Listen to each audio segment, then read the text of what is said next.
قرآن کریم کی طرف جائیں کہ جس میں اللہ رب العالمین جل وعلا نے اپنے نبیوں کو جو دعائیں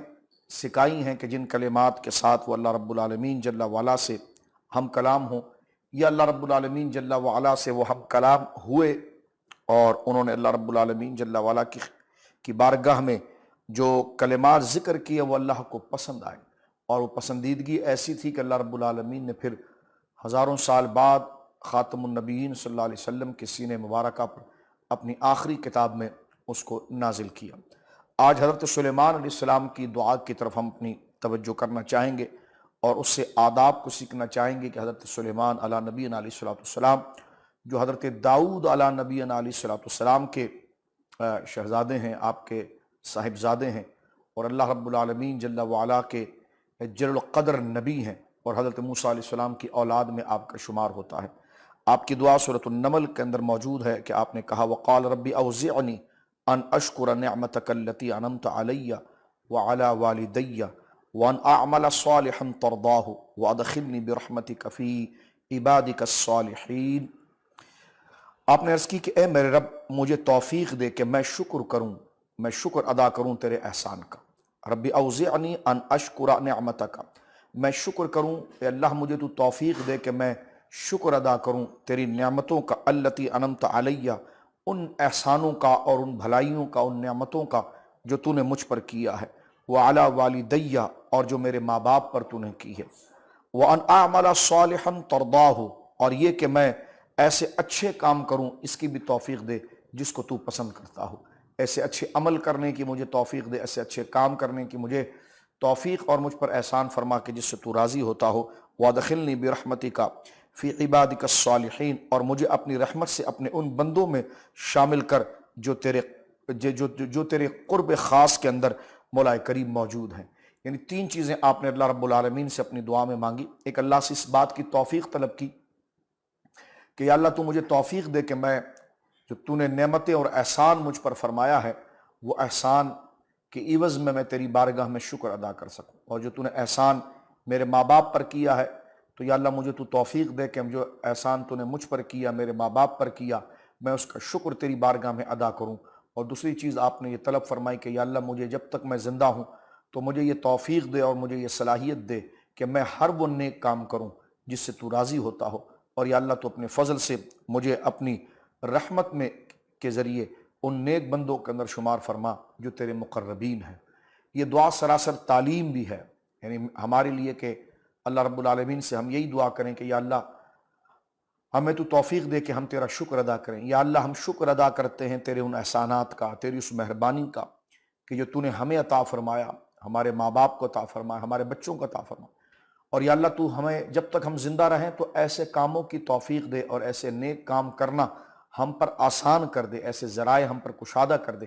اور ہماری طبیعتوں کو اس طرف راغب بھی کر دے کہ یا اللہ جو کام تجھے پسند ہے، اور ہمیں اپنے نیک بندوں کے اندر تو شمار فرما، صالحین کے اندر تو شمار فرما، تیرے جو نیک اور پسندیدہ بندے ہیں ان میں ہمارا تو شمار فرما، تاکہ جو تو فضل اور احسان اپنے ان نیک بندوں پر کرتا ہے وہ فضل و احسان تو ہم پر بھی فرمائے۔ تو ایک دعا کے اندر آپ نے ان تین چیزوں کو ذکر کیا ہے۔ اس کے ساتھ اس دعا کے ضمن میں ہم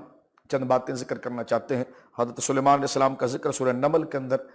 کیا گیا ہے۔ سورہ نمل کے علاوہ سورہ صاد میں اور دیگر جگہ پر قرآن کریم نے حضرت سلیمان علیہ السلام کے ذکر کو کہیں مختصر کہیں تفصیل کے ساتھ ذکر کیا ہے، لیکن اس دعا کے ضمن میں کہ یہ دعا کہ یا اللہ مجھے تو توفیق دے، ربی اوزعنی ان اشکر نعمتک، یا اللہ تو مجھے توفیق دے، مجھے یہ سعادت دے کہ میں تیرا شکر ادا کروں جو نعمت تو نے مجھ پر دی ہے۔ تو وہ نعمتیں کیا ہیں؟ تو قرآن کریم نے اس بات کو ذکر کیا ہے۔ کچھ اس واقعے کی طرف چلتے ہیں جو سلیمان علیہ السلام کو اللہ رب العالمین نے خاص فضل و کرم سے عطا فرمایا تھا۔ قرآن یہ کہتا ہے وَوَرِثَ سُلَيْمَانُ داؤد،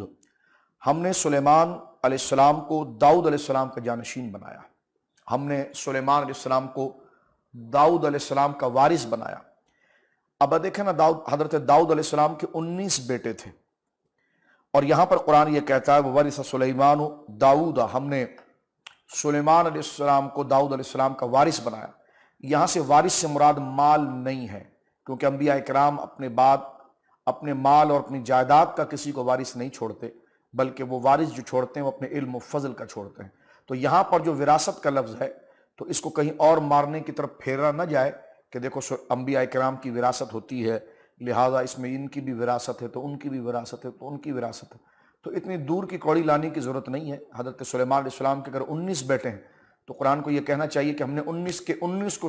داؤد کا وارث بنا دیا، لیکن اللہ رب العالمین نے یہ نہیں فرمایا کہ ہم نے 19 کے 19 کو وارث بنایا، بلکہ فرمایا ہم نے صرف سلیمان کو داؤد کا وارث بنایا ہے۔ تو یہاں سے مراد مال کی وراثت نہیں، یہاں سے مراد نبوت و حکمت ہے۔ یعنی ہم نے داؤد علیہ السلام کی اولاد میں 19 کے قریب یا 10 سے زیادہ جو آپ کی اولاد تھی، ان میں صرف سلیمان علیہ السلام کو ہم نے چوز کیا ہے، ان کو پسند کیا ہے، ان کو منتخب کیا ہے، اور ان کو ہم نے نبوت کا تاج ان کے سروں پر رکھا۔ تو یہ سلیمان علیہ السلام پر اللہ رب العالمین جل وعلا کا سب سے پہلا احسان تھا کہ داؤد علیہ السلام کی دیگر اولادوں کے میں مقابلے پر حضرت سلیمان علیہ السلام کو حضرت داؤد علیہ السلام کی رسالت کی نیابت ملی اور آپ گویا کہ نبی بنے۔ وورث سلیمان داؤد، اور سلیمان داؤد علیہ السلام کے جانشین ہوئے۔ اور اللہ رب العالمین نے آپ کو کیا ملک عطا فرمایا تھا وہ آپ خود ذکر کرتے ہیں، قرآن کریم نے اس بات کو ذکر کیا، وقال یا ایھا الناس علمنا منطق الطیر واوتینا من کل شیء۔ آپ نے یہ ارشاد فرمایا تو لوگوں اس بات کو سن لو کہ اللہ رب العالمین نے مجھے پرندوں کی بولیوں سکھائی ہے، پرندوں کی بولی سکھائی ہے۔ جو پرندے بات کرتے ہیں آپس کے اندر، اللہ رب العالمین نے ان کی بولیاں مجھے سمجھنے کی صلاحیت دی ہے، میں ان کی بولی کو جانتا ہوں۔ اللہ نے مجھے پرندوں کی بولی سکھا دی ہے۔ وَأُوتِينَ مِن كُلِّ شَيْءٍ، اور ہر چیز میں سے اللہ رب العالمین نے مجھے عطا فرمایا ہے۔ حضرت سلیمان علیہ السلام کا یہ شرف تھا کہ آپ پرندوں کی زبان کو سمجھ لیتے تھے، اور پرندوں کی گفتگو کو آپ سمجھتے تھے، ان کی باتوں کو سمجھتے تھے، وہ کیا کہنا چاہ رہے ہیں، آپس میں کیا گفتگو کرتے ہیں۔ یہ حضرت سلیمان علیہ السلام کو اللہ رب العالمین نے ملکہ اور مقام عطا فرمایا تھا۔ اور دوسری چیز یہاں پر فرمایا وَأُوتِينَ مِن كُلِّ شَيْءٍ، اور ہر چیز کا مجھے علم، ہر چیز مجھے عطا فرمائی، یعنی سلطنت عطا فرمائی اللہ رب العالمین نے، نبوت عطا فرمائی اللہ رب العالمین نے، بے شمار خزانے عطا فرمائے، اور ہر چیز عطا فرمائی۔ ان میں سے ایک چیز کا ذکر سورہ صاد میں ہے کہ اللہ رب العالمین نے آپ کو ہواؤں کی بادشاہی عطا فرمائی، اور اللہ فرماتا فَسَخَّرْنَا لَهُ رِيحًا، ہم نے سلیمان علیہ السلام کے لیے ہوا کو تابع کر دیا تھا۔ یہ جو ہوا کا نظام ہے ہم نے سلیمان کے ہاتھ میں تابع کر دیا، فَسَخَّرْنَا لَهُ رِيحًا، ہم نے سلیمان کے لیے ہوا کو تابع کر دیا، تجری بِأَمْرِهِ، وہ سلیمان علیہ السلام کے اشارے پر چلتی تھی، اور جہاں سلیمان علیہ السلام حکم دیتے ہوا وہاں چلتی۔ اور آپ جانتے ہیں کہ جہاں ہوا چلے گی وہاں بادل آئیں گے، اور جہاں بادل آئیں گے وہاں بارش برسے گی، اور جب بارش برسے گی تو زمین سے سبزہ اگے گا،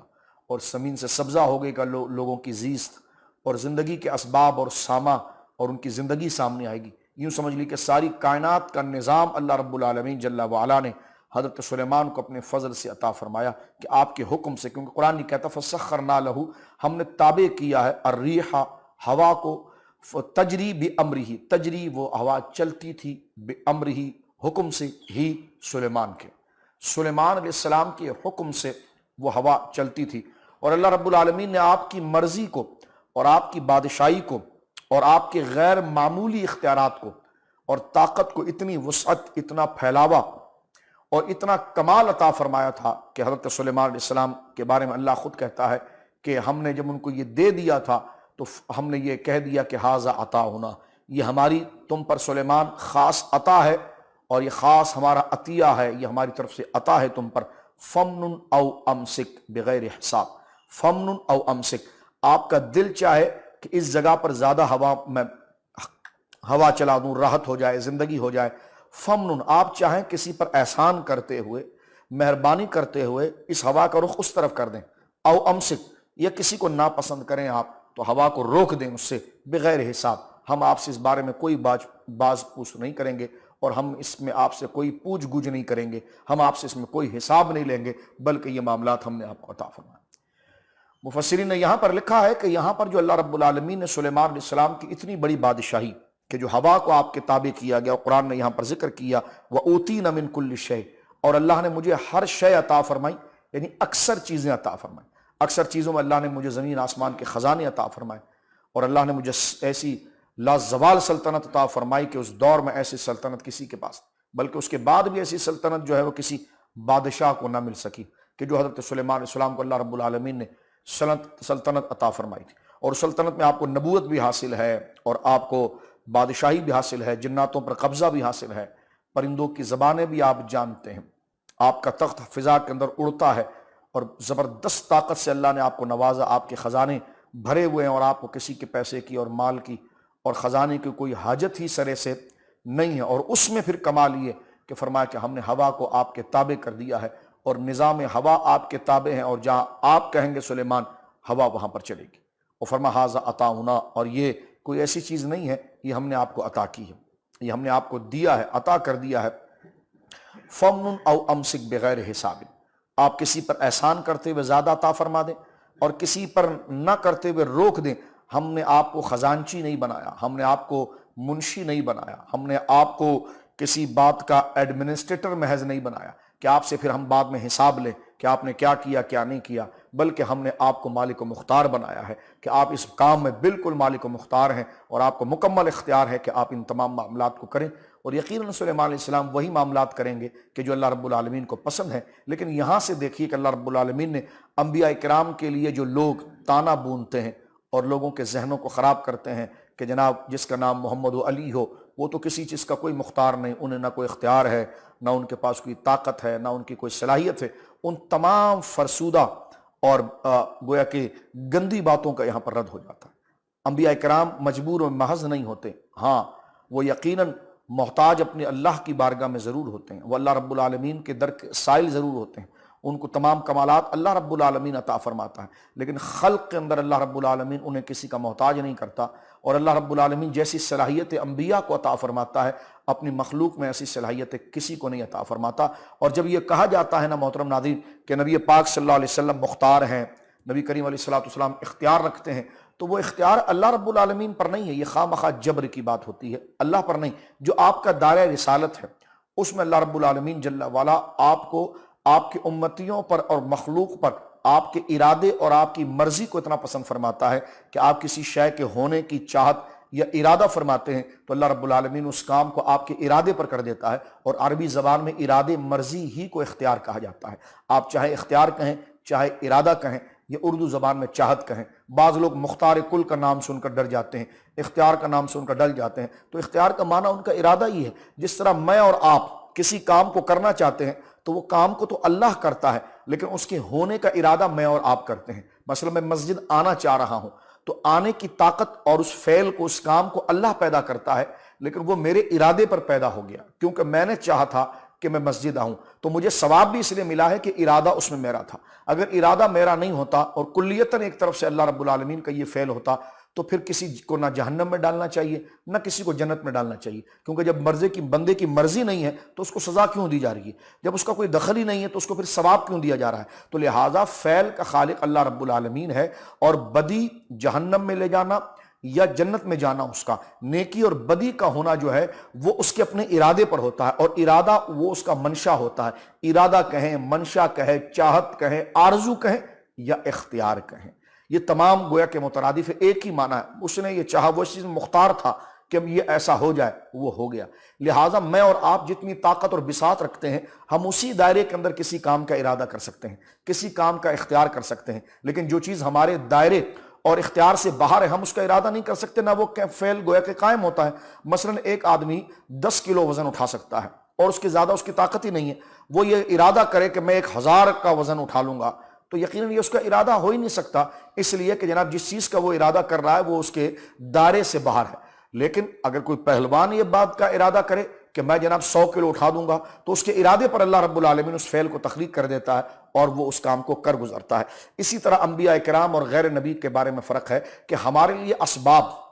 کا دائرہ بہت مختصر ہے، لہٰذا ہم اس میں ارادہ کرتے ہیں۔ انبیاء کرام بھی گویا کہ معاذ اللہ فعل کے لیے مؤثر نہیں ہوتے، مؤثر حقیقی نہیں ہوتے۔ اللہ رب العالمین ان کو طاقت اور مقام جو عطا فرماتا ہے تو ان کے لیے اللہ رب العالمین استعمال کا دائرہ اور اسباب اتنا زیادہ دیتا ہے جو ہمارے اعتبار سے ہمارے اسباب سے اوپر ہوتا ہے۔ جس طرح کہ ایک کمزور آدمی کے لیے 10 کلو اٹھانا یہ اس کا اسباب ہے، اور ایک طاقتور آدمی کے لیے 100 کلو اٹھانا یہ اس کا اسباب ہے۔ تو لہٰذا اور مخلوق کے مقابلے میں انبیاء کرام کی طاقت ایسی ہوتی ہے. اس کو ما فوق الاسباب اور ما تحت الاسباب کا ایک نام دے کر ادھر ایک نئی کہانی شروع کر دینے کی بجائے یہ دیکھا جائے کہ اسباب سے کوئی اوپر نہیں ہوتا. ہاں انبیاء کرام جس اسباب میں تصرف کرنے کی طاقت اللہ ان کو دیتا ہے وہ اسباب میں ہم تصرف کرنے سے عاجز ہوتے ہیں. جس طرح 10 کلو والے کے لیے 100 کلو والے وزن کو اٹھانے میں اس تصرف میں اس کے لیے عجز ہے, اس کے لیے کمزوری ہے, لیکن جو اس طاقت کو رکھتا ہے اس کے لیے کوئی کمزوری نہیں ہے. تو لہٰذا ما فوق الاسباب, اسباب سے اوپر کی بات,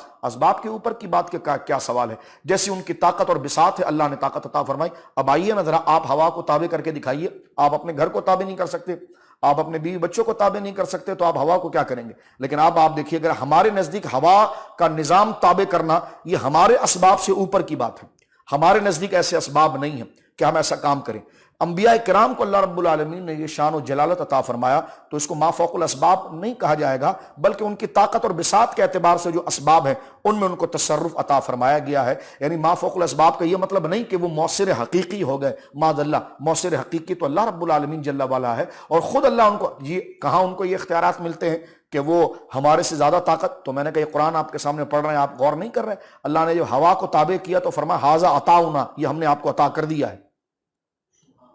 تو یہ عطا کا لفظ نہیں موجود ہے, ھذا عطاؤنا, ہم نے عطا کیا. کس چیز میں طاقت عطا کی؟ ہواؤں میں. تو ہواؤں میں طاقت یہ ہمارے اسباب کے مطابق ہے, یہ ہماری طاقت کے لائق ہے. ہماری طاقت تو یہ ہے کہ ہم 10 کلو نہیں اٹھا سکتے, اور حضرت سلیمان علیہ السلام پورے ہوا کے نظام کو کنٹرول کرتے ہیں, پورے جنات کے نظام کو کنٹرول کرتے ہیں. اور اس میں ناز بھی یہ ہے کہ فمن او امسک, ہماری عطا ہے اور ہم نے آپ پر چھوڑ دیا ہے. آپ چاہے کسی پر احسان کر کے پورا سال ایک طرف چلاتے رہیں, نہ چاہیں تو ایک دن نہ چلائیں, بغیر حساب. ہم نے آپ کو منشی نہیں بنایا کہ بعد میں ہم نے یہ اتھارٹی آپ کو دی ہے تو آپ ہمارے پاس آ کر اس کا حساب کتاب کرنا. فرما بغیر حساب و کتاب کے ہم نے آپ کو اختیار دیا ہے. تو یہ اللہ رب العالمین شان و جلالت ان کو عطا فرماتا ہے. کہتے ہیں نہیں یہ تو فعل اللہ کا تھا. تو میں نے کہا فعل اللہ کا تھا تو ہوا آپ کے کیا تابع کر دی تھی؟ ہوا تو اللہ رب العالمین کے تابع ہے. تو یہ کہ آپ کے لیے خاص طور پر جو ذکر کیا جا رہا ہے کہ تجری بھی ہمری ہی, وہاں یہ نہیں کہا جا رہا ہے کہ اللہ کے حکم سے چلے گی. فرمایا وہ چلے گی آپ کے حکم سے, یعنی کرے گا تو اللہ رب العالمین. لیکن یہ کہا جائے کہ جناب جو ہے کہ وہ ان کے لیے کہاں پر ہے, تو یہ لفظ سامنے موجود ہے کہ تجری بھی امری ہی. اور تجری بھی امری ہی یہ جو لفظ ان کے لیے کہا گیا ہے تو ہم یہ ضرور کہہ سکتے ہیں کہ انبیاء کرام تصرفات کرتے ہیں. کیوں کرتے ہیں؟ ہم نے کہا جب اللہ نے ان سے کہا کہ ان کے حکم سے چلتی ہے, تو میں نے اگر یہ کہہ دیا کہ انبیاء کے حکم سے ہوا چلتی ہے تو یہ کیسے شرک ہو سکتا ہے کہ جب اللہ کہے کہ تمہارے حکم سے چلتی ہے. مثلا آپ آسان انداز میں دیکھیں, حضرت عیسیٰ علیہ السلام نے اپنے وقت کے مریضوں کے لیے جب صحت کا انتظام کیا تو جب کوڑ کے مریض سامنے آئے اور جب ان کے سامنے اندھے سامنے آئے تو آپ نے کیا جملہ کہا تھا؟ فرمایا وہ ابریو الاکمہ والابرص, جو ماں کے پیٹ سے اندھے پیدا ہوئے ہیں یا برس والے پیدا ہوئے, ابریو میں انہیں شفا دیتا ہوں. آپ لوگوں تو اٹھائیے برا یبرؤ کا معنی آپ ذرا دیکھیے کیا معنی, شفا دینا. ابریو یہ واحد متکلم کا صیغہ ہے, شفا دیتا ہوں. اکمہ والابرص, جو اندھے ہیں اور جو برس کے تو اب حضرت عیسیٰ علیہ السلام کا یہ کہنا کہ میں ان کو شفا دیتا ہوں تو قرآن کے اندر موجود ہے. تو میں اگر آپ سے یا آپ مجھ سے کہیں نبی تو شفا دیتے ہیں تو کہنے لگے یہ شرک ہے. کہنے لگے کیوں کہ جو نبی کیسے شفا دے سکتے ہیں؟ تو جب نبی خود کہے کہ میں شفا دیتا ہوں, میں شفا دیتا ہوں, یہ جملہ کہنا نبی کے لیے شرک نہیں ہوا, تو میں یہ کہوں کہ انبیاء شفا دیتے ہیں تو یہ شرک کیسے ہو سکتا ہے؟ تو لہٰذا عقل سے غور کرنے کی ضرورت ہے. جملوں کو پکڑنے کی بجائے اس کے معنی کی طرف غور کرنا چاہیے. حضرت عیسیٰ علیہ السلام نے جو یہ فرمایا کہ میں شفا دیتا ہوں تمہیں, اس کا مطلب یہی کہ اللہ نے یہ طاقت اور اذن مجھے عطا فرمایا ہے اور اسی کے فضل سے میں شفا دیتا ہوں. لہٰذا اگر کوئی مسلمان یہ کہے کہ نبی پاک نے شفا دی ہے, فلاں ولی نے شفا دی ہے, تو اس لفظ کو نہ پکڑ کر آپ بیٹھ جائیں, بلکہ اس کا معنی مسلمان کا یہی ہوتا ہے کہ بندہ جو ہے وہ اپنی طرف سے نہیں دیتا, اللہ رب العالمین کے فضل اور اس کی عطا کا وہ ذریعہ بن جاتا ہے, وسیلہ بن جاتا ہے اور سبب بن جاتا ہے. ورنہ صاف لفظ قرآن کے اندر موجود ہے کہ ابریو میں شفا دیتا ہوں. یہاں پر دیکھیں صاف لفظ موجود ہے تجریبی امری, وہ چلے گی تیرے حکم سے. تو اس سے کہ اللہ کی قدرت معطل ہو گئی. کہتے جب سب نبی دیں گے تو اللہ پھر کہاں پر؟ تو میں نے کہا یہ جو قرآن کہہ رہا ہے سورہ صاد میں تجریبی امری ہی, وہ چلے گی آپ کے حکم سے. تو یہ لفظ کہنا کہ سلیمان وہ چلے گی آپ کے حکم سے ہوا, تو اس سے کیا اللہ کی قدرت معطل ہو گئی؟ توبہ استغفر اللہ, نہیں. اللہ رب العالمین جل وعلا نے آپ کو جو اختیار و مرضی اور شان عطا فرمائی وہ اپنے اذن سے عطا فرمائی ہے. اور آپ دیکھیے کہ یہاں پر فرمایا فمن او امسک, اور یہ درجہ بھی اتنا اونچا عطا فرمایا ہے اللہ رب العالمین نے ہے تو سب اللہ ہی کی مرضی سے، یہ نہیں کہ سلیمان علیہ السلام نے کہ معاذ اللہ کوئی مرضی اللہ کے مقابلے پر ہوگی، یہ کیسے ہو سکتی؟ وہ اللہ کے نبی ہیں، وہ اللہ کے مقابلے میں اللہ کی مخالفت میں کیسی مرضی بنا سکتے ہیں؟ لیکن آپ ناز دیکھیے، اللہ فرماتا ہے کہ ھذا عطاؤنا فمنن او امسک بغیر حساب، یہ ہماری عطا ہے، آپ کے اوپر ہمارا فضل ہے، ہم نے آپ کو دے دیا ہے، اب آپ چاہیں کسی پر احسان کرتے ہوئے زیادہ چلائیں یا کہیں پر روک دیں، ہم آپ سے حساب نہیں لیں گے۔ تو اب یہاں پر دیکھیے اللہ رب العالمین نے ان پر جو احسان اور فضل فرمایا اس میں ان کو مختار کیا، جبکہ فرشتے بھی اس نظام کائنات کو اللہ رب العالمین کے حکم سے چلاتے ہیں۔ اللہ نے فرمایا فالمقتصرات امرا، جس طرح سورہ نازعات میں فرمایا گیا کہ فالمدبرات امرا، یہ ایک الگ سے ذکر کیا گیا، اور کہیں پر ذکر کیا گیا ہماری ساری چیزوں کی تقدیر جو ہے وہ تقسیمات کو فرشتے کرتے ہیں، لیکن وہاں پر یہ نہیں فرمایا کہ فرشتے اپنی مرضی سے کرتے ہیں، لیکن سلیمان علیہ السلام کے لیے فرمایا کہ تقسیم آپ اپنی مرضی سے کیجیے گا۔ تو یہ دیکھیے کہ انبیاء کرام کو کتنا بڑا درجہ دیا ہے، تقسیم یہ سب اللہ کی مرضی ہی سے ہو رہی ہے، لیکن فرشتوں کے لیے مرضی کی بات نہیں کی گئی کہ فرشتہ جو کائنات کے نظام کو تدبیر کر رہا ہے، فالمدبرات امرا، جو تدبیر کر رہا ہے، سیٹنگ کر رہا ہے، تمام معاملات کو پہنچا رہا ہے، ہوا لا رہا ہے، سبزہ اگا رہا ہے، تمام نظام کو چلا رہا ہے، اللہ فرما رہا ہے یہ سب چیزیں سورہ آپ دیکھیے 30ویں پارے میں اما یتساءلون کے بعد جو سورہ نازعات ہے اس کی پہلی آیتوں میں سے ہی ہے، یعنی ابتدائی سبق میں سے والنازعات غرقا والناشطات نشطا والسابق، اس کے ذکر کر کے قرآن مجید نے ذکر کر دیا فالمدبرات امرا، کہ ہم نے فرشتوں کو اپنے کائنات کا مدبر بنایا ہے کہ وہ ہمارے اذن سے کائنات کے نظام کو چلاتے ہیں، سورج کو لاتے ہیں، چاند کو لے جاتے ہیں، دن کو لاتے ہیں، رات کو لے جاتے ہیں،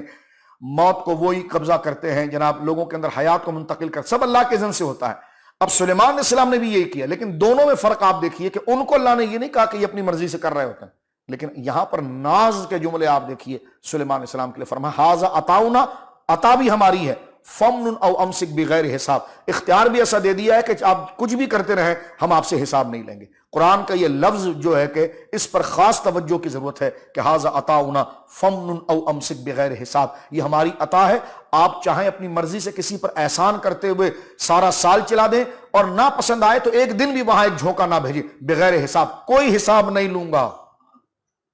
کوئی حساب نہیں لوں گا۔ یہ فرشتوں سے خطاب نہیں ہوا، یہ انبیاء سے خطاب ہوا ہے، اور یہ انبیاء کرام علیہ السلام کی فضیلت اور مقام ہے۔ اس کو شرک جیسے فتووں کو جلد بازی سے لگانے کے بتائے ان مسائل کو سامنے رکھا جائے، لہٰذا کوئی امتی، کوئی مسلمان کلمہ گو یہ نہیں کہتا کہ انبیاء کرام ذاتی طور پر یہ کرتے ہیں، بلکہ یہی ہے کہ ان کی مرضی اللہ کی مرضی کے تابع ہوتی ہے۔ لیکن اللہ رب العالمین خود اپنے کلام میں جب یہ جملے ارشاد فرماتا ہے اور اس سے کوئی شرک کی بو نہیں آتی، لوگوں کے عقیدے خراب نہیں ہوتے، تو جو بندہ اس حقیقت کو جانتا ہو اور جانتے ہوئے اس بات کو کرے کہ انبیاء کرام نے فلاں کو یہ عطا فرمایا، انبیاء کرام کو اختیار ہے، انبیاء کرام کی مرضی چلتی ہے، تو یہ کلمہ کہنا بھی شرک نہیں۔ جو اس کو شرک کہے گا قرآن کی آیت سے اس کی بات ٹکرائے گی، اسے توبہ کرنا لازم ہوگا۔ اس لیے یہاں پر دیکھیے حضرت سلیمان علیہ السلام، ہم آگے چلتے ہیں، فرمایا وَأُوتِينَا مِن كُلِّ شَيْءٍ، اللہ نے مجھے یہ طاقت عطا فرمائی ہے کہ میں پرندوں کی زبان کو جانتا ہوں، اور اللہ نے اس کے علاوہ بھی بے شمار چیزیں اللہ رب العالمین جل وعلا نے مجھے عطا فرمائی ہے، اور اس میں سے کیا چیزیں وہ سلطنت ہیں، وہ خزانے ہیں،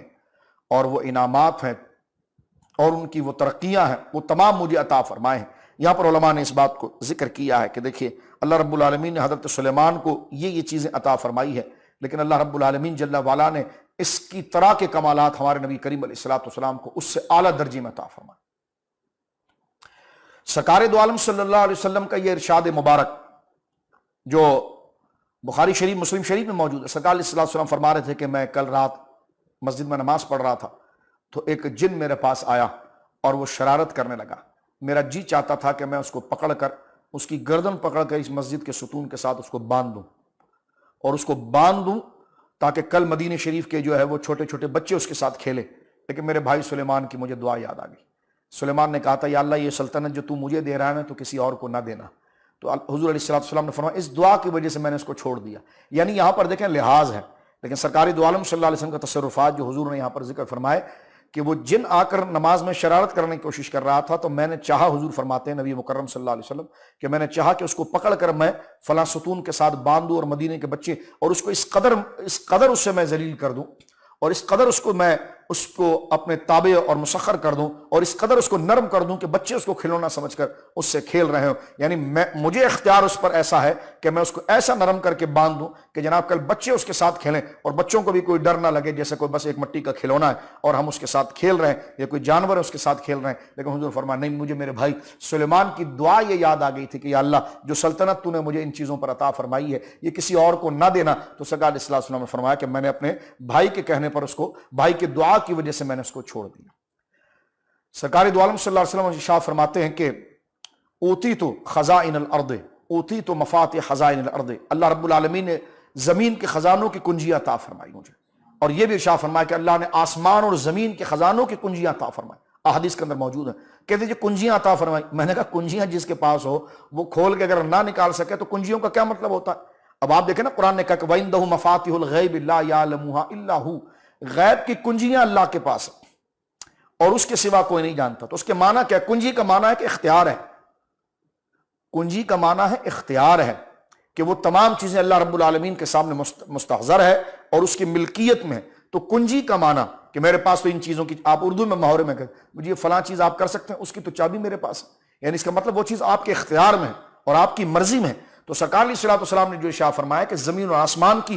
خزانوں کی کنجیاں مجھے عطا کر گئی. سلیمان علیہ السلام کے معجزے سے بڑا یہ معجزہ تھا. سرکار نے فرمایا مجھے عطا کر دی گئی. تو اس کا مطلب یہ کہ ان تمام چیزوں پر آپ کو تصرف عطا کر دیا گیا. اس لیے یہ کہنا کہ سرکار اللہ رب العالمین کے خزانے میں سے زمین اور خزانوں کے مالک بنا دیے گئے ہیں، تو اس میں کوئی شرک کا جملہ نہیں. کیونکہ کنجیاں جس کو دی گئی تو کنجی کی معنویت کیا ہے کہ کنجی آپ کی اور رکھوں میں اپنے جیب کے اندر، تو میرے جیب میں کنجی رہنے کا فائدہ کیا جب ہے آپ کی. تو لہٰذا حضور کو جو معاملات عطا کر دیے گئے یہ اللہ کے مقابلے پر نہیں ہے. پھر ذہن اس طرف کہیں نہ بھاگے، یہ اللہ کے مقابلے پر نہیں. اللہ رب العالمین اپنے فضل سے اپنے انبیاء کو جو عزت و شان اور کرامت و عزتوں سے نوازتا ہے اس کا یہ اظہار ہے کہ وہ بے اختیار اور بے بس مجبور نہیں ہوتے کہ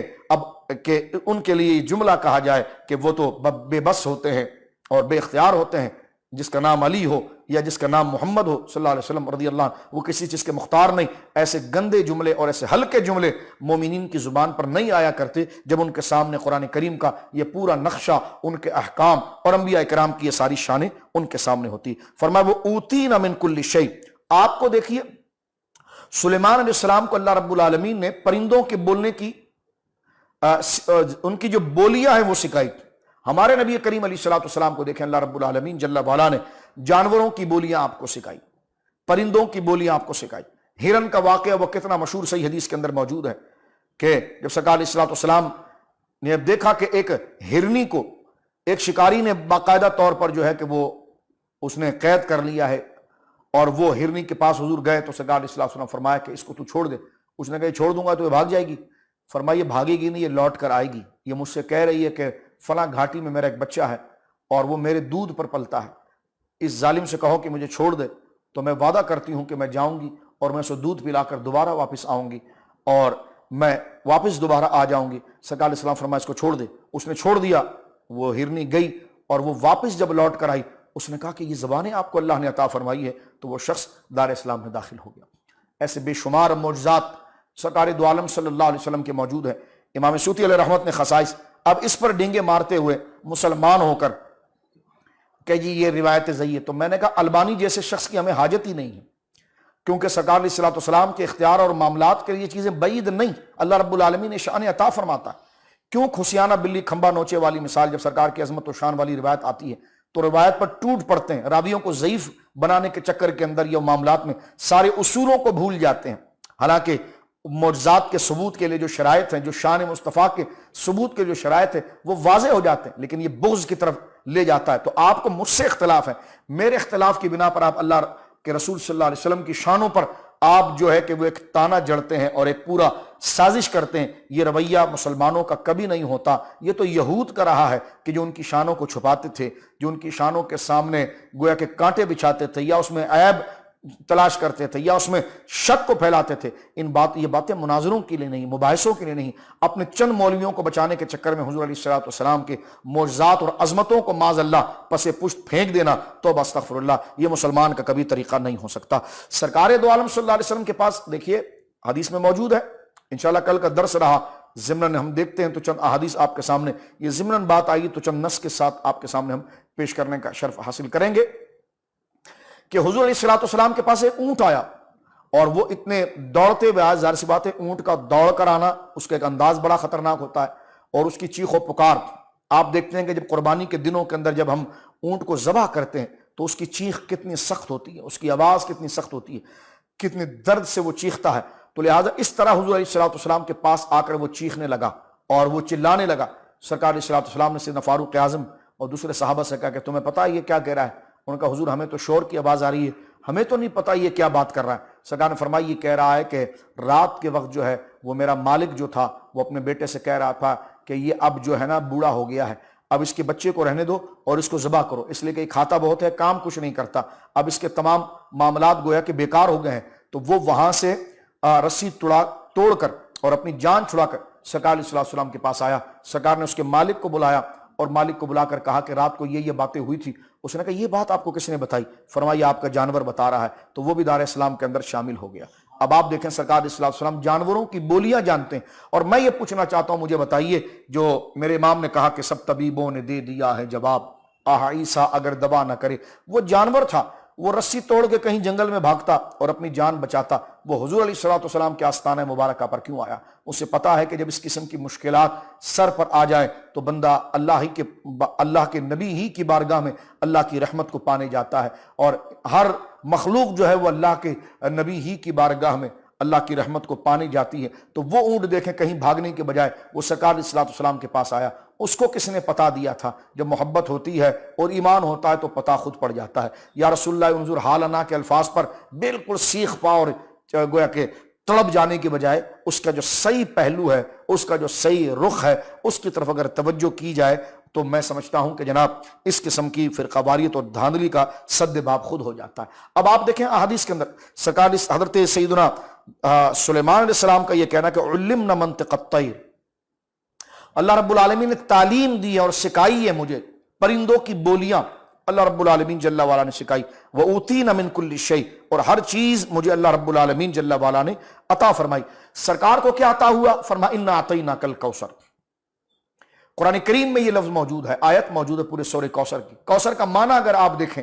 اس کی کتنی وضاحتیں علماء نے لکھی ہیں، کوثر کے کتنے معنی اللہ رب العالمین کے فضل سے علماء کے سینے کھلے، اور انہوں نے سرکار علیہ الصلوۃ والسلام کے اس معجزے کے حوالے سے اس کی تفصیلات کو ذکر کیا۔ لیکن صرف اس کے لفظ کو آپ لٹرلی لفظ کو اگر آپ دیکھیں نا، کوثر، یہ کوثر جو ہے یہ کثرت سے مبالغہ ہے۔ جس طرح تھوڑا ہونا اس کو عربی میں کہتے ہیں، تھوڑے کو عربی میں کہتے ہیں قلیل، اور زیادہ کو عربی میں کہتے ہیں کثیر۔ تو کثیر کہتے ہیں زیادہ کو، اور کوثر ہے کثیر سے مبالغہ، کہ کئی زیادہوں کا زیادہ مبالغہ۔ اور اہل عرب، امام قرطبی ایک بڑی پیاری بات یہاں پر ضمن کرتے ہیں، کیونکہ ضمن یہ بات ذہن میں آ رہی ہے تو میں آپ کے ساتھ آج کے درس کے اندر اس کو میں شیئر کر رہا ہوں، کہ امام قرطبی کہتے ہیں کہ اہل عرب کوثر کا لفظ کہاں بولتے تھے؟ وہ کہتے ہیں کوثر کا لفظ اہل عرب وہاں بولتے تھے کہ جس کی گنتی وہ شمار نہیں کر سکتے تھے، یعنی ایسا عدد یا ایسی چیز یا ایسی صورت یا ایسی کوئی شکل یا ایسی کوئی بات جو کاؤنٹنگ میں نہ آئے، وہ ہمارے کاؤنٹنگ کی رینج سے نکل جائے، وہ ہمارے شمار کرنے کی طاقت اور بساط سے نکل جائے، تو اہل عرب کہتے تھے یہ کوثر ہے۔ مثلا ایک مٹھی ریت سینٹ جو ہے وہ سمندر کی اٹھا کر آپ اپنے ہاتھ میں لیں اور اس کے ایک ایک جو ذرے ہیں اس کو آپ شمار کرنے لگے، آپ کہیں گے یہ میرے بس کی بات نہیں، تو یہ کوثر ہے۔ کوثر اس کو کہتے ہیں جو حد شمار سے جو چیز باہر نکل جائے، اور اللہ رب العالمین نے محبوب کریم علیہ الصلوۃ والسلام کو شاہ فرمایا اِنَّا أَعْطَيْنَاكَ الْكَوْثَرَ، اے نبی مکرم صلی اللہ علیہ وسلم ہم نے آپ کو کوثر عطا فرمایا۔ اس لیے حضرت عبداللہ ابن عباس نے کوثر کا معنی کیا خیر الکثیر، یعنی ہر شے کی بھلائی، ہر جو بھلائی ہے وہ حضور سید عالم صلی اللہ علیہ وسلم کو عطا کر دی گئی۔ یہ وَأُوتِينَا، یہ جو قرآن کریم میں حضرت سلیمان علیہ السلام کی شان جلالت اور آپ کے مقام کو یہاں ذکر کیا گیا، وَأُوتِينَا مِن كُلِّ شَيْءٍ، اس سے اونچا درجہ ہے اِنَّا أَعْطَيْنَاكَ الْكَوْثَرَ، یعنی ہر بھلائی اللہ رب العالمین نے آپ کو عطا فرمائی۔ اس لیے کوثر کا معنی جنت کی نہر بھی ہے، کوثر کا معنی آپ کی اولاد بھی ہے، کوثر کا معنی قرآن بھی ہے، کوثر کا معنی آپ کا علم بھی ہے، کوثر کا معنی ختم نبوت بھی ہے، کوثر کا معنی آپ کی نسل بھی ہے، یعنی ایسے فضا. اب اگر آپ قرآن کو لیں تو اس کو کوئی سمیٹ سکتا ہے؟ اس کے فضائل، اس کے مقام کو کوئی سمیٹ سکتا ہے؟ سرکار دو عالم صلی اللہ علیہ وسلم کی اولاد کی طرف اگر آپ آ جائیں تو ان کی تعداد کو اگر آپ دیکھیں، جس طریقے سے ان کا قتال کیا گیا لیکن وہ بڑھتی چلی گئی. آپ کو ایسے کوئی محلے اور علاقے نہیں ملیں گے کہ جہاں پر سادات موجود نہ ہو.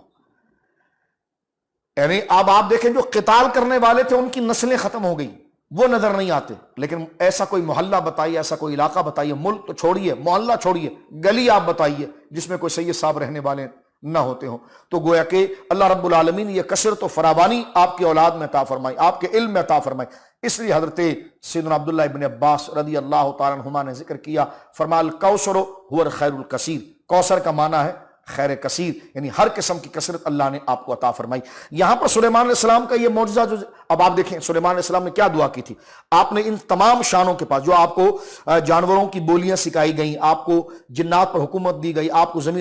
کو زمینوں کے بڑے بڑے خزانے عطا کیے گئے، آپ کو مکمل جناتوں پر تصرف عطا کیا گیا، تو آپ نے اللہ کے حضور شکرانے میں جملے کیا کہے تھے؟ ربی اوزعنی ان اشکر نعمتک التی انعمت علی وعلی والدی. یا اللہ مجھے توفیق دے کہ میں تیرا شکر ادا کروں،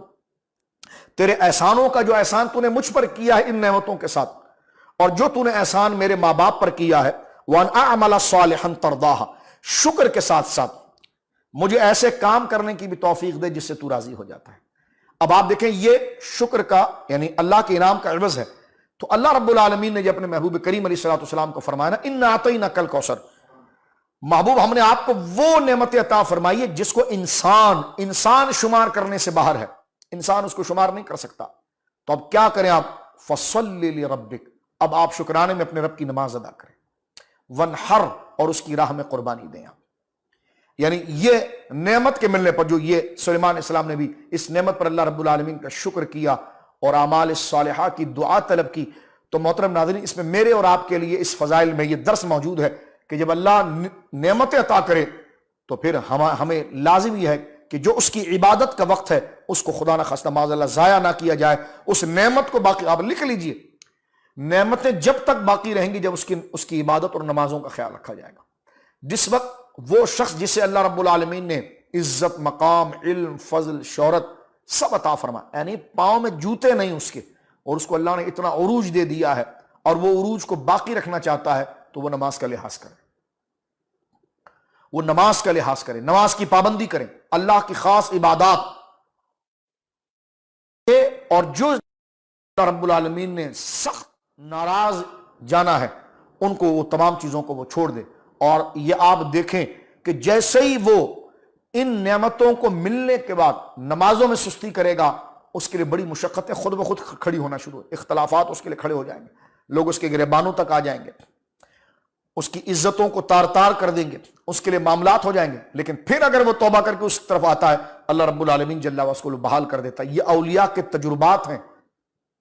یہ صالحین کے تجربات ہیں. تو لہٰذا انا اعطیناک الکوثر، یہاں پر بھی دیکھیں کتنی بڑی شان، پرندوں کی زبانیں سکھائی اللہ نے سلیمان سے، جنات کو تابع کیا. میں نے ابھی آپ کو بتا، ہوا کو تابع کیا، ہوا ان کی مرضی سے چلتی ہے.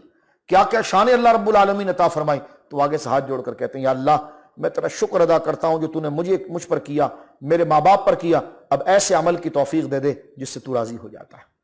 یہاں پر بھی دیکھیں سورہ کوثر کے اندر فرمایا انا اعطیناک الکوثر، حبیب ہم نے آپ کو ایسی شان اور کثرت عطا فرمائی ہے کہ خلق میں اس کی راہ گزر کو کوئی نہیں پہنچ سکتا. لیکن اس کے عوض میں آپ کیا کریں گے؟ فرما فصلی لربک، آپ اپنے رب کی نماز ادا کریں، اپنے رب کی فرمان برداری کریں. ونحر، اور اس کی راہ میں قربانی دیں، ایثار سے کام لیں. قربانی ایک تو خاص معنی اس کا وہ ہے جو سنت ابراہیمی ہے، وہ قربانی دیں.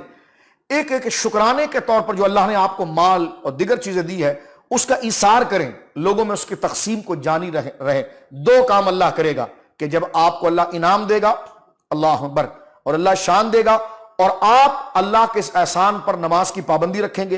اور اس کے بندوں پر رحیم اور کریم رہیں گے. فرما ان شانک والابتر، جو آپ کا دشمن ہوگا وہ خود ذلیل ہو جائے گا، وہ رسوا ہو جائے گا. اور اللہ نے کہا ان شانک والابتر، جو آپ کے خلاف بک کرنے والا ہے اور یہ کہنے والا ہے کہ آپ کی نعمتیں، آپ کی شانیں کٹ جائیں گی، فرما اب تر، آپ کے خلاف جو بات کرنے والا ہے وہ خود دم بریدہ ہو جائے گا، اس کی خود نسل کٹ جائے گی اور اس کی تمام عزتیں پامال ہو جائیں گی۔ تو یہ شکر کا طریقہ نبی پاک صلی اللہ علیہ وسلم کو بھی ذکر کیا گیا، سلیمان علیہ السلام کی دعا میں بھی آیا، اور اس سے میرے اور آپ کے لیے ناظرین، میرے بھائی اور میری بہن جو ہے، ان کو پتا چلا کہ جب اللہ نعمت دے تو زمین پر سینہ تان کے نہ چلیں، وہ تو کسی صورت میں بھی نہیں چلنا چاہیے، لیکن خاص طور پر اس لیے فرمایا، بڑی پیاری بات ہے کہ غنی شاکر فقیر صابر سے افضل ہے۔ یہ مثال ذرا سمجھیں، غنی شاکر فقیر صابر سے افضل ہے، یعنی ایک ایسا آدمی جس کے بڑی آزمائش ہے، گھر اس کے پاس نہیں ہے، کھانے کی چیزیں اس کے پاس نہیں ہے، اولاد کی کفالت اس کے پاس نہیں ہے، لیکن وہ اللہ کی رضا کے لیے صبر کر کے بیٹھا ہوا ہے کہ میں حرام نہیں کماؤں گا اور غلط کام نہیں کروں گا، میں سٹرگل جاری رکھوں گا، اور میں صبر کا معنی رکنا، اللہ کی رحمت کی طرف رکھا رہوں گا، اور گناہ میں جانے سے میں رکھا رہوں گا، اللہ کی نافرمانی سے میں رکھا رہوں گا۔ تو فقیر صابر یعنی ایسا قلاش اور ایسا آزمائش والا شخص جس کے پاس وہ نعمت نہیں، اس پر وہ صبر کرے، اس کے مقابلے میں غنی شاکر کہ جس کو اللہ نے مال کی فراوانی، عزت کی فراوانی اور تمام چیزیں عطا فرمائے، اور وہ پھر اجالے میں اور اندھیرے میں اللہ کے حضور گڑ گڑا کر شکر ادا کرے، تو لکھا گیا ہے کہ جناب جو غنی شاکر ہے وہ فقیر صابر سے افضل ہے۔ اب یہی چیزیں دیکھیں یہاں پر آئی، حضرت سلیمان علیہ السلام کو اللہ نے کیسی سلطنت عطا فرمائی اور کیسا غنی آپ کو بنایا تھا، اور کیسی شان اللہ رب العالمین جل وعلا نے آپ کو عطا فرمائی۔ اور غنی سے بھی ایک وضاحت میں کر دوں، غنی سے لوگ کہیں جی غنی تو اللہ کا نام ہے، تو میں نے کہا عثمان غنی کہتے ہوئے شرک نہیں سمجھ میں آتا؟ حضرت عثمان غنی کو بھی تو غنی کہتے ہیں نا۔ تو میں بار بار اس بات کو ریپیٹ کرتا ہوں کہ صرف ورڈنگ سے اور لفظوں سے شرک کا فتویٰ نہیں آتا، جب تک اس کی میننگز اور اس کا جو مطلب ہے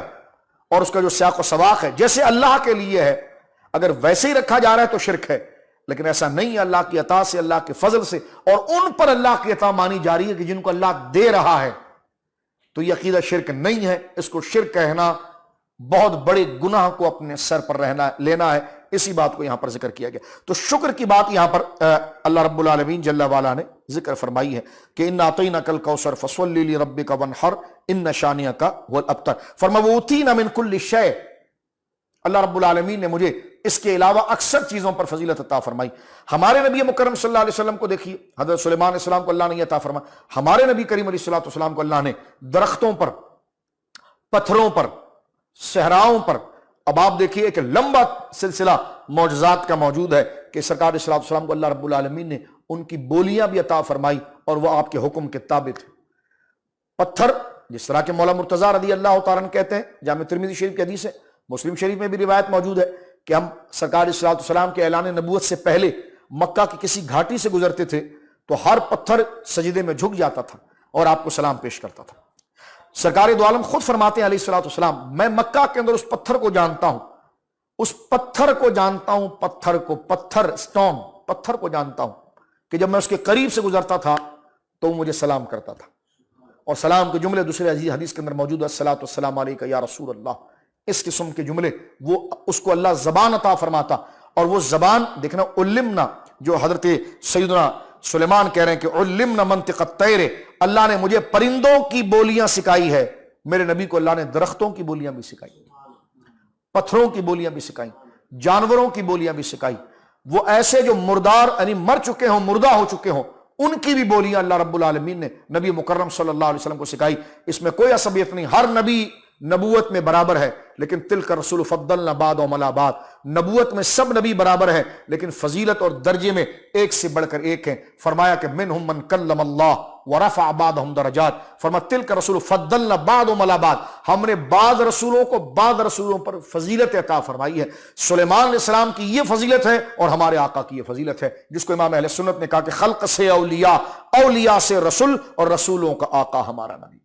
صلی اللہ علیہ وعلی آلہ وصحبہ وبارک وسلم۔ سرکار دو عالم صلی اللہ علیہ وسلم کی شان آپ دیکھیں، پھر ہر چیز کی زبان عطا کی گئی۔ یہ کہنا کہ حضور کیا انگلش میں سلام سمجھ لیتے ہیں، حضور کیا اردو میں سلام سمجھ لیتے ہیں، حضور تو عربی ہیں، تو میں نے کہا یہ کیسے سوالات؟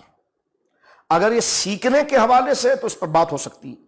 طنز کے حوالے سے ہے تو آپ اپنا ایمانی گراف اس وقت دیکھیے کہ اس وقت آپ کے سینے میں اور آپ کے دل میں نبی کریم علیہ الصلوۃ والسلام کا رتبہ اور مقام کا کیا درجہ ہے. اور قرآن کریم نے تو زبان کے ساتھ ساتھ دل کو بھی اور خواہشات کو بھی نبی کریم علیہ الصلوۃ والسلام کی محبت اور تعظیم کے حوالے کرنے کا حکم عطا فرمایا.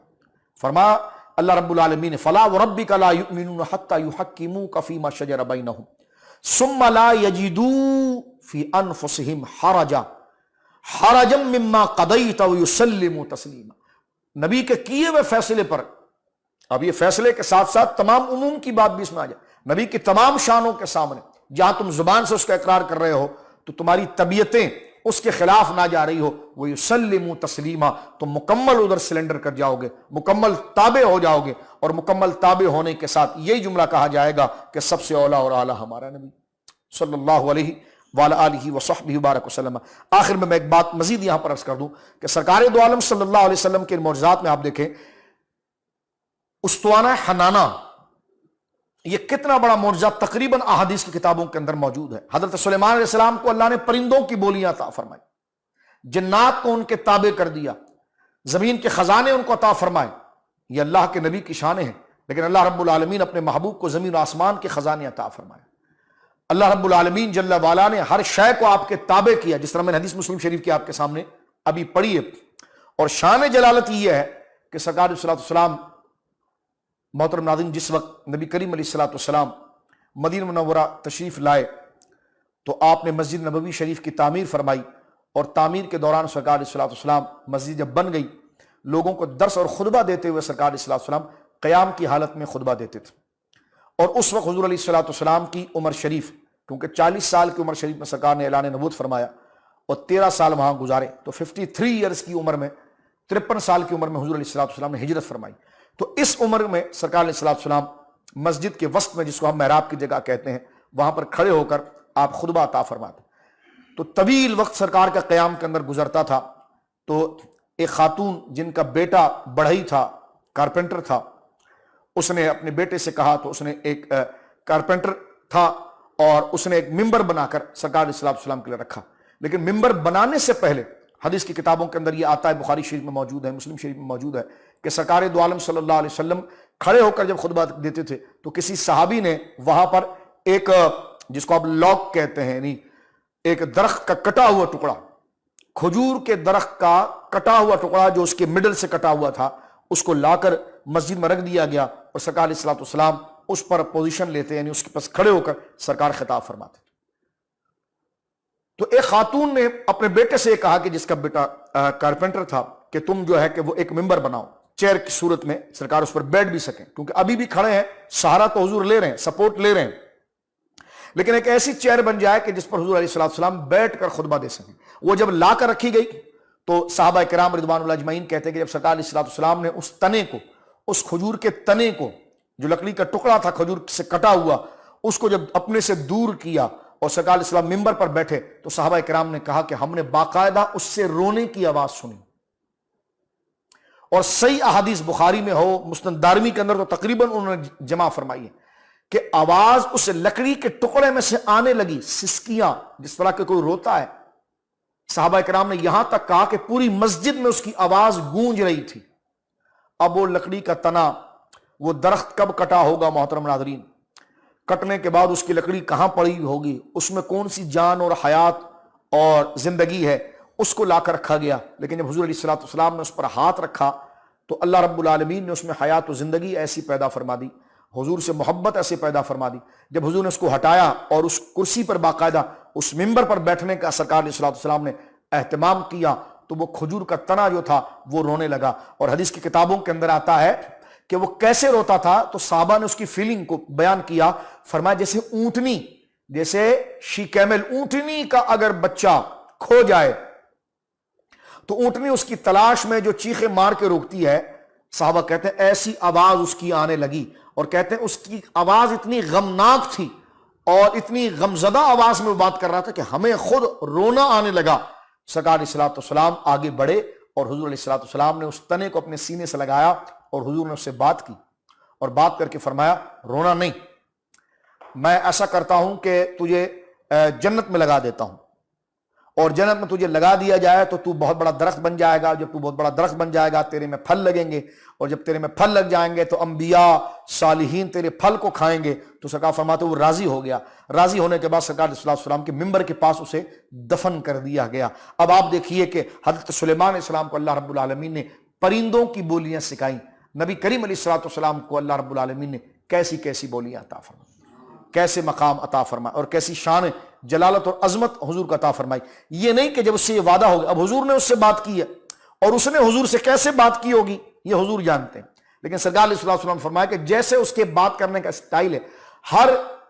شے بات کرتی ہے یا ذکر کرتی ہے, ہم اس کی آواز کا ادراک نہیں کر سکتے, لیکن جس انداز میں اس نے بات کی سرکار علیہ الصلوۃ والسلام نے اس کی بات کو سمجھا بھی, اس کو رپلائی بھی دیا اور یہ کہا کہ ٹھیک ہے رونا نہیں, اور وہ سسکیاں اس کی بند ہو گئی. رونے کی آواز تو اللہ نے ظاہر کر دی تھی ایک آزمائش کے طور پر بھی لوگوں کے لیے, اور ایک سرکار کے معجزے کی صورت میں وہ چیز ظاہر ہو گئی. سرکار نے فرمایا کہ پھر ٹھیک ہے اس کو میرے پاؤں کے پاس جو ہے کہ زمین کھود کے اسی مسجد کے اس کنارے پر دفن کر دو. اب آپ دیکھیے یہ نہیں فرمایا کہ جبریل تو روزانہ میرے پاس آتے جاتے رہتے ہیں تو اس کو لے جا کے اسٹور میں رکھ دو, جب جبریل آئیں گے تو اس کو اٹھا کر لے جائیں گے. اب جنت تو ساتوں آسمانوں سے اوپر ہے اور یہ لے جا کر وہاں پر اس کو لگا دیں گے, نہیں بلکہ فرمایا اس کو میرے پاؤں کے پاس دفن کر دو. تو پتہ چلا سرکار دو عالم صلی اللہ علیہ وسلم کو اللہ نے وہ جیسے حضرت سلیمان نے فرمایا وہ اوتینا من کل شیء, اللہ نے مجھے اکثر چیزیں عطا فرمائی. تو میرے آقا کو اللہ نے اکثر الاکثر چیزیں عطا فرمائی کہ جہاں میرے آقا کے قدم ہوتے ہیں وہی جگہ جنت نشین ہو جاتی, اور اس تنے کو وہاں پر گویا کہ دفن کیا گیا. حضرت سلیمان علیہ السلام کے واقعے کو انشاءاللہ العزیز, کیونکہ آگے مزید یہ بڑا دلچسپ واقعہ ہے اور سلیمان علیہ السلام کی بڑی شان اور جلالت, انبیاء ان واقعے کے ذریعے انبیاء کی ایک شان کرامت اور عزتیں دل کے اندر گویا کہ بلند ہوتی ہے. تو آج کے درس کو ہم یہیں پر ہی اختتام کرتے ہیں کیونکہ ہمارا وقت گویا کہ مکمل ہوا. حضرت داؤد علیہ السلام کے بیٹے سلیمان علیہ السلام کو اللہ رب العالمین جل وعلا نے اپنا حضرت داؤد کا وارث بنایا, اور میں نے اس سے پہلے آپ کو ذکر کیا, اب اس کو میں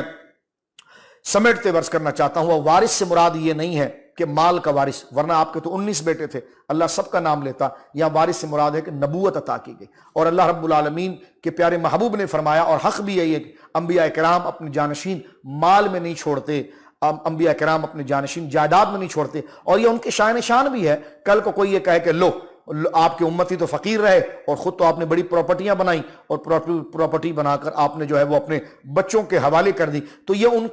ان کی ذات اور معاملات, ان کی شرافت پر سوال کھڑا ہوتا ہے. اس لیے حضرات انبیاء کرام کو اللہ رب العالمین جل وعلا جو وراثت عطا فرماتا ہے وہ نبوت کی ہے, اور وہ نبوت کی وراثت آگے بڑھتی ہے, وہ مال کی نہیں. جس طرح حضرت سلیمان کے لیے ارشاد ہوا وہ ورث سلیمان داؤد, سلیمان داؤد کے جانشین ہوئے. قال یا ایھا الناس, اور انہوں نے کہا اے لوگو, علمنا منطق الطیر, اللہ نے پرندوں کی بولیاں مجھے سکھا دی ہے. وَأُوتِينَ مِن كُلِّ شَيْءٍ, اور ہر چیز میں اللہ رب العالمین, ہر چیز اللہ رب العالمین نے مجھے عطا فرمائی ہے. آج تک ہم نے یہاں کی گفتگو کی ہے سلیمان علیہ السلام کے مقام و مرتبے کے حوالے سے کہ اللہ نے ہوا کو ان کے کیسے تابع کیا تھا اور کیسی سلطنت ان کی تھی. ہوا ان کے قالین اور ان کے تخت کے نیچے آ جاتی تھی اور ایسے اٹھا کر اوپر لے جاتی تھی,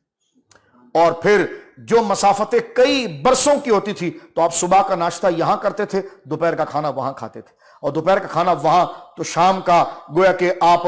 سستانے کے لیے فلاں جگہ پہنچ, یعنی پورے اس خطے کے اندر آپ کا راؤنڈ وہ تخت لگاتا تھا, اور جنات آپ کے ساتھ سفر کر رہے ہوتے تھے اور ہوا آپ کے تخت کو اٹھا کر جاتی تھی. اور اس لیے اللہ نے فرمایا ھذا عطاؤنا فمن او امسک بغیر حساب, کہ اے سلیمان یہ بادشاہی, یہ ہوا کے اختیارات ہم نے آپ کے تابع کر دیے ہیں, چاہے کسی پر احسان کرتے ہوئے آپ زیادہ عطا کر دیں اور نہ پسند کریں تو بالکل نہ دیں, بغیر حساب. ہم نے آپ کو منشی اور ایلچی نہیں بنایا بلکہ مالک و مختار اور محبوب بنایا, اور یہ غیر معمولی اختیارات ہم نے آپ کو عطا فرمائے. اللہ رب العالمین سیدنا سلیمان علی نبینا علیہ الصلوۃ والسلام کی عظیم سلطنت اور عظیم انعامات کی جو بارش اللہ نے آپ پر فرمائی تھی, اس کے صدقے اللہ ہم تمام کی مغفرت فرمائے, اور ہم پر اپنی دنیا و آخرت کی نعمتوں کو اللہ تمام فرمائے. وآخر دعوانا الحمدللہ.